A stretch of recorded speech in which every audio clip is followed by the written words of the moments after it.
Nós estamos falando sobre enfrentando os gigantes da alma. Temos baseado essa palavra no texto de Romanos, capítulo 4. Mesmo quando não havia motivo para ter esperança, Abraão a manteve, crendo que se tornaria o pai de muitas nações. Pois Deus lhe tinha dito: esse é o número de descendentes que você terá. E sua fé não se enfraqueceu, embora ele soubesse que aos 100 anos seu corpo, bem como o ventre de Sara, já não tinha vigor. Em nenhum momento, a fé de Abraão na promessa de Deus vacilou. Na verdade, ela se fortaleceu e com isso ele deu glória a Deus.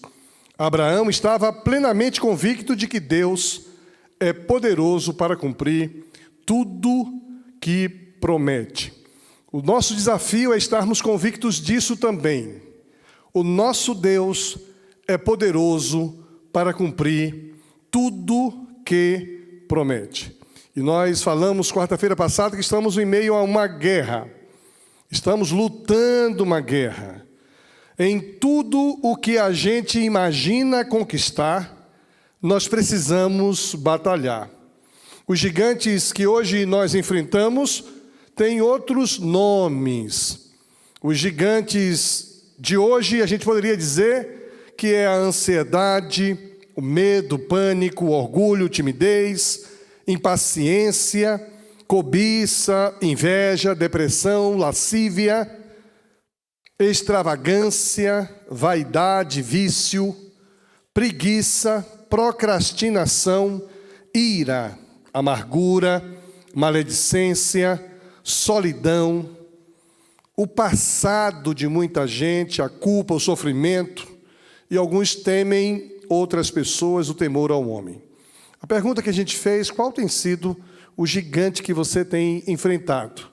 Eu recebi algumas contribuições pelo WhatsApp dizendo que foi muito importante essa reflexão quarta-feira passada, porque alguns gigantes que atormentavam a vida de algumas pessoas foram identificados. E a gente viu que a raiz de todos os males é a falta de fé nas promessas de Deus.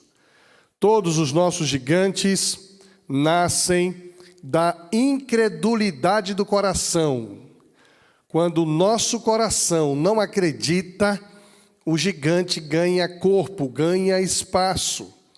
E muitas vezes nossos problemas emocionais ou até psicológicos se agigantam na alma por falta de fé nas promessas de Deus. Quando a gente crê que a promessa de Deus está agindo e operante em nossa vida, nós não nos deixamos abater pelas circunstâncias negativas que venham sobre nós. A incredulidade vai ser a raiz de muito mal em nossa vida. Por isso, John Piper, ele define que muitas vezes o dinheiro acaba ocupando um espaço demasiado em nossa vida. E o John Piper vai definindo o dinheiro, dizendo que dinheiro é simplesmente um símbolo para os recursos humanos. Dinheiro é aquilo que usamos para obter algo do outro. E aí, Isaías capítulo 55, versículo 1, diz: se alguém tem sede, venha a mim e beba, mesmo sem dinheiro, venha a Deus. Lá no fundo, nós precisamos crer que tudo o que a gente tem, ainda que o nosso dinheiro possa comprar, é Deus que nos dá, é Deus que garante que isso chegue a nós. Agora, como é que a gente vai vencer os gigantes? Aqui entra o nosso desafio de hoje. Nós vamos perceber que nós vamos vencer o gigante lutando contra eles com fé. Os gigantes que combatemos na alma, eles nascem da nossa incredulidade, da falta de fé nas promessas de Deus.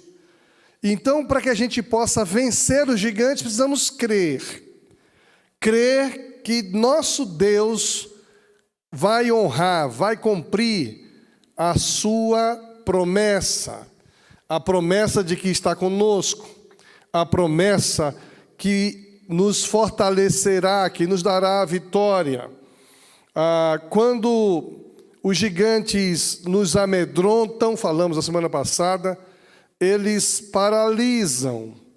Quando a cobiça, a lascívia, o medo, a ansiedade, a solidão se agiganta em nós, nós ficamos paralisados e não avançamos.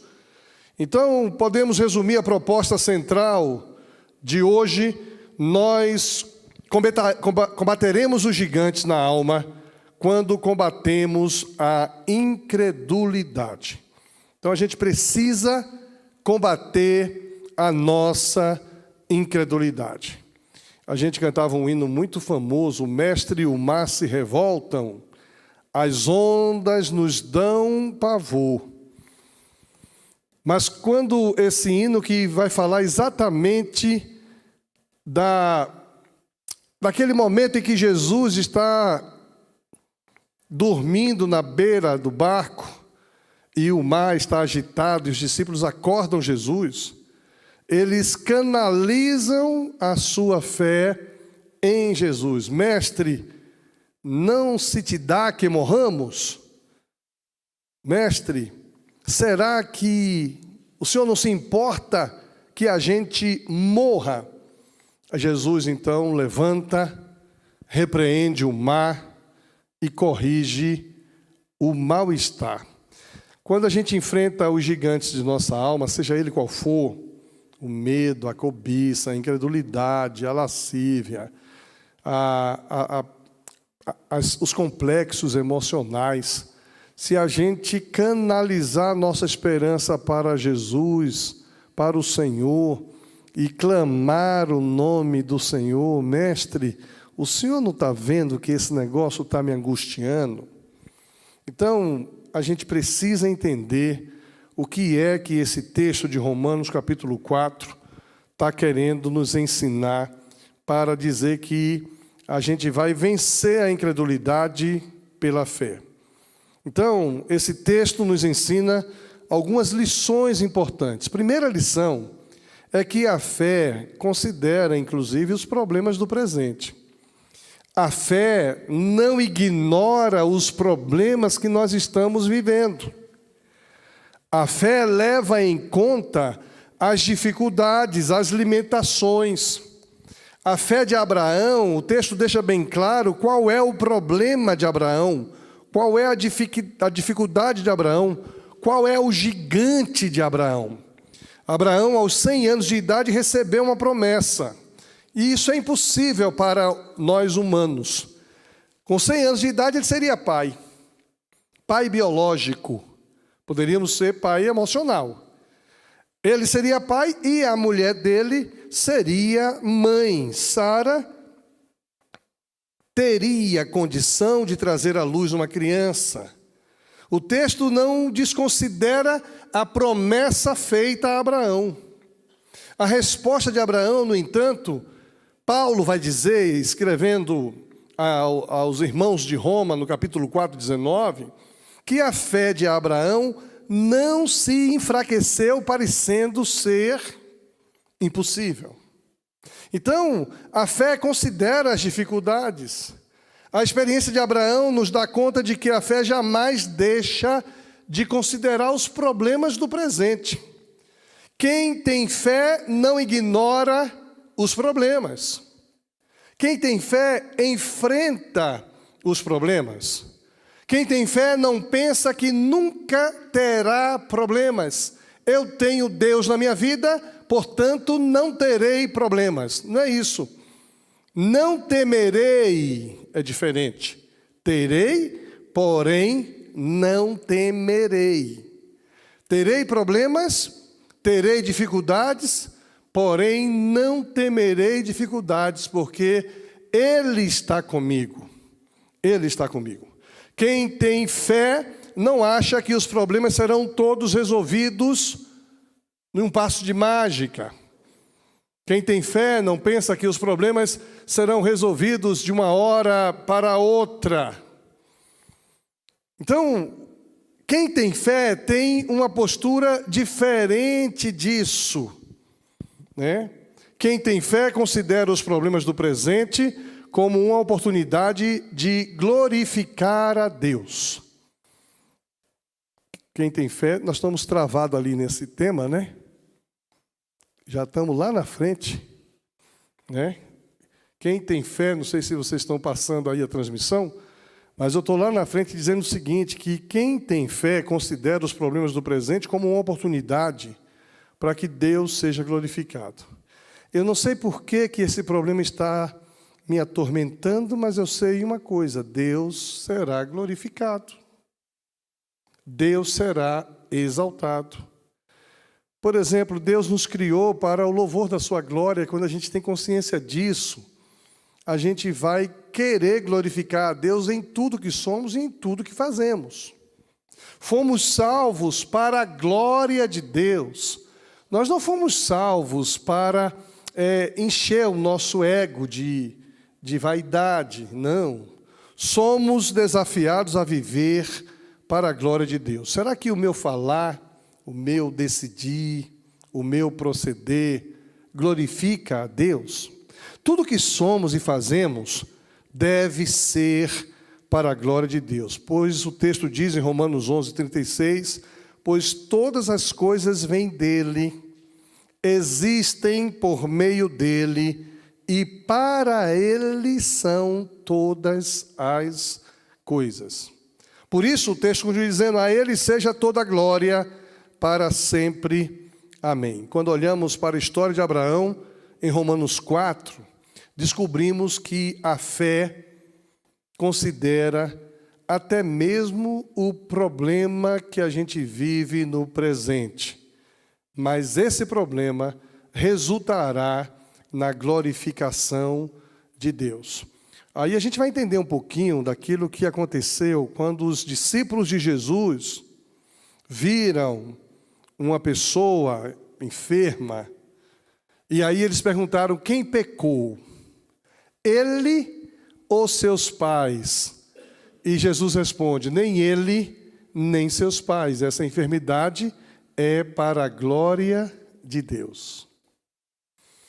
Às vezes a gente perde um emprego e não entende por que perdemos o emprego, mas se a gente tem consciência e se a gente tem fé em Deus, nós vamos crer que Deus será glorificado em tudo.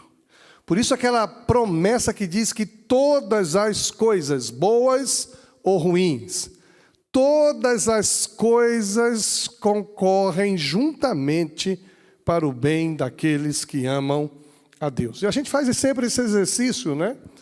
Se esse pneu não tivesse furado, talvez a gente tivesse, e a gente se contenta com isso. Mas no fundo é isso que a Bíblia está garantindo. Em nenhum momento a fé de Abraão na promessa de Deus vacilou, diz o apóstolo Paulo aos irmãos de Romanos. Na verdade, a fé de Abraão se fortaleceu e ele deu glória a Deus. Abraão tinha uma promessa e apesar de todos os problemas dele e de Sara, ele creu na promessa. Estava plenamente convicto de que Deus é poderoso para cumprir tudo que prometeu. Se tudo é para a glória de Deus, a primeira coisa que devemos aprender é que quando a gente enfrenta os gigantes, enfrenta os dilemas, enfrenta as oposições, enfrenta as circunstâncias ruins, crendo que isso resultará na glória de Deus, nós começamos a enfrentar os problemas com fé nas promessas de Deus. Martinho Lutero escreveu assim, olha, a fé honra aquele em quem ela confia com a consideração mais reverente e mais elevada, uma vez que ela considera o sujeito como alguém verdadeiro e confiável. A fé honra quem nela confia, porque a fé considera a fidelidade, a veracidade, a confiança de quem nele confia. E a gente vai perceber que no relacionamento de Jesus, muitas pessoas foram curadas sem Jesus fazer nada. Foram curadas pela fé. Gosto da mulher do fluxo de sangue. Ela creu. Se tão somente tocar nas vestes dele, serei curada. Jesus está andando focado em outra coisa. Jesus não estava com o seu radar, com o seu sensor, né? O seu radar e o seu sensor de onisciência ligado. Ele estava focado em outra coisa, mas de repente alguém tocou nele e disse: quem me tocou? A pessoa que tocou recebeu a virtude, recebeu a cura, recebeu a graça. Jesus tem todo o poder, ele é onisciente, ele está caminhando, ele está indo socorrer, se não me engano, ali, alguém que tinha morrido, acho que é Lázaro, a filha de Jairo, é Lázaro, né? Ele está indo para Betânia, socorrer Lázaro. E de repente ele está caminhando, focado em outra coisa, talvez triste, porque Jesus chorou, né? Jesus estava assim: poxa vida, meu amigo morreu. E esse é um impacto emocional muito forte. Minhas amigas estão ali sozinhas, eu preciso chegar lá. E de repente ele sente sair dele uma força, uma energia, uma espiritualidade poderosa. E ele diz: quem me tocou? Mas, Senhor, o pessoal está te apertando. Diz: não, alguém me tocou de maneira diferente, porque de mim saiu virtude. E quando Jesus diz: filha, tua fé te curou, Jesus diz assim: quem me tocou? Porque a fé de quem me tocou tirou vida de mim. Isso é muito forte. A fé de quem me tocou conseguiu tirar de mim o poder. Por isso esse pensamento de Lutero tem tudo a ver com essa necessidade que eu e você precisamos desenvolver de crer que tudo vai ficar bem. Tem um stories meu no Instagram, está lá ainda, não saiu porque ele virou Reels, que no início da pandemia, trancado naquele apartamento, vocês sabem que eu sou um cara agitado, eu não sou de ficar em um lugar trancado, e eu então, na janela, filmando o nascer do sol, coloquei a música Não Seremos Abalados. Confiando em seu poder, não seremos abalados. No início da pandemia, março de 2020, está lá. E uma filmagem com essa música, confiando em seu poder, não seremos abalados. Gente, aquilo para mim era uma nutrição da minha fé. Eu cria que se nós confiássemos no poder de Deus, não seríamos abalados, porque a imprensa, a mídia, tudo nos amedrontava, tudo nos ameaçava. Nós não trabalhávamos mais no lugar de trabalho, todo mundo trabalhando em casa, não podíamos sair na rua, notícias de pessoas que pegaram Covid, pessoas que estavam na UTI, e eu disse assim: confiando em seu poder, não seremos abalados. E aí essa coisa afirma a confiança e a fé. Não há outra honra igual à verdade da retidão com que nós honramos a Deus, e Deus nos honra quando nós cremos e confiamos. Por outro lado, não há outra maneira de mostrar maior desprezo por alguém quando a gente considera ele uma pessoa falsa, perversa, nós suspeitamos desse alguém. Quando nós não confiamos em alguém, a pessoa diz uma coisa e você diz: não dá para confiar porque é mentira. Eu ouvi uma conversa recentemente de uma pessoa que mente. dizendo para a outra: pode confiar em mim. E a pessoa disse: eu não posso confiar em você. Você sabe que eu não posso confiar em você. Se é bom confiarmos, o contrário disso também é assim. Então, crer nas promessas de Deus é a forma mais coerente, mais elementar de glorificar a Deus. Por quê? Porque você crê nisso? Porque eu creio nas promessas de Deus e o meu Deus estará comigo. Quando cremos em uma promessa de Deus, nós honramos o desejo de Deus. Honramos a sabedoria de Deus. Então, a fé considera os problemas do presente como sendo uma oportunidade de glorificar a Deus, crendo em suas promessas. Então, quando você estiver enfrentando alguma situação difícil, não se escandalize porque isso me aconteceu. Não se pergunte onde está Deus. Não questione, apenas creia. Está chorando, creia. Está sofrendo, creia. Está difícil, creia. Creia em quê? Creia que isso tudo que você está vivendo resultará na glória de Deus. Porque vamos enfrentar os gigantes com fé, considerando que os problemas do presente, eles geram uma oportunidade de Deus ser glorificado. Agora, quando a gente reclama, quando a gente esmorece, quando a gente fraqueja, Deus não é glorificado. Então, acho que a gente vai ficar apenas com essa primeira lição. Tem mais 4 pela frente. Tem mais 4 pela frente. A semana que vem, a gente continua, se Deus quiser, com menos problemas técnicos, com um pouco mais de tempo. Mas o que é que fica aqui? Qual o gigante que você está enfrentando? Quais são os gigantes que a sua alma, algumas almas já se acostumaram a enfrentar, ou viver, ou a conviver com essas dificuldades?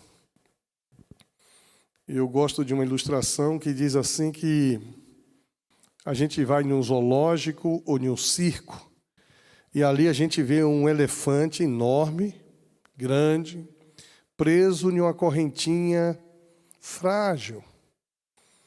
E alguém perguntou, acho que a criança perguntou, é ilustração, né? A criança perguntou para o papai: o elefante pode quebrar essa corrente, papai? Ele disse: pode. É só ele dar um chute com vontade que ele quebra. Mas por que ele não faz isso? Aí o papai explicou. Por quê? Porque quando ele era criancinha, prenderam ele em uma corrente desse tamanho que ele não conseguia nem arrastar a corrente. E ele foi crescendo e iam trocando apenas a argola da corrente. E ele tentou várias vezes chutar essa corrente e nunca conseguiu. Então, ele, na cabeça dele, na mente do elefante, aquela corrente era impossível de ser quebrada. Alguns dos gigantes da nossa alma nos acompanham desde a nossa infância. Alguns gigantes de nossa alma nos acompanham desde o momento difícil que a gente viveu e passou ainda, talvez, na casa do nosso pai, da nossa mãe. Alguns gigantes da alma estão tão enraizados dentro de nós que parece impossível de serem destronados, derrotados. Parece impossível de serem vencidos. Mas hoje nós estamos aprendendo que se a nossa fé estiver firme em Deus, e de que todas as coisas, inclusive aquelas vividas lá na infância, resultarão em glorificação para Deus, a nossa fé em Deus vai transformar todo o mal-estar vivido, agigantado em nossa alma, para a glória de Deus. O grande desafio dessa noite é você olhar para dentro de você, perceber, descobrir, identificar o que é que tem roubado sua paz, o que é que tem querido fazer você duvidar. Qual é o gigante da sua alma? Não importa o tamanho dele, não importa o tempo que ele te persegue, você precisa, com fé, enfrentar essa situação, crendo que isto é uma oportunidade de glorificar a Deus, porque você crê nas promessas de Deus.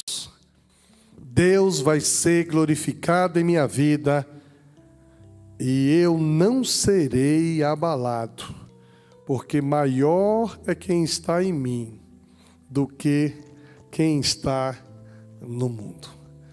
Pai querido, eu quero pedir em nome de Jesus, que essa fé inabalável que Abraão teve, essa fé em algo aparentemente impossível, possa nos contagiar. A tua palavra diz que é o Senhor que produz em nós o querer, o realizar, o crer. Dá-nos, ó Deus, a fé de que o Senhor será glorificado em nossa vida, em nosso viver. A despeito de qualquer circunstância ruim que a gente tenha vivido ou sofrido.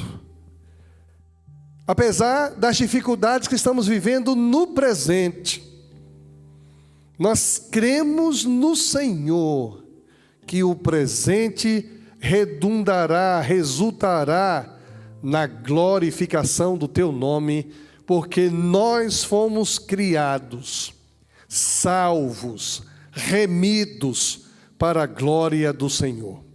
Quero pedir, Pai, em nome de Jesus, que cada pessoa que ouve esta palavra nesta noite, algumas conseguem, ó Deus, identificar gigantes na alma estabelecidos, que elas possam canalizar e dizer: eu creio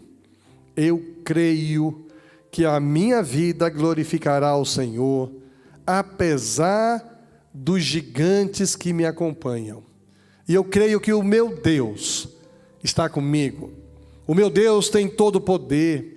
O meu Deus é aquele que declarou que foi lhe dado todo o poder no céu e na terra.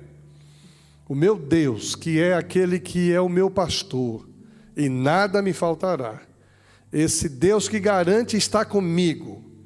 Se eu passar pelo vale, se eu passar pelo fogo, se eu passar por qualquer tribulação, Ele estará comigo, e eu quero que minha vida seja unicamente para a glória dEle. Abençoe, Pai de amor, cada pessoa nesta noite, em nome de Jesus. Amém.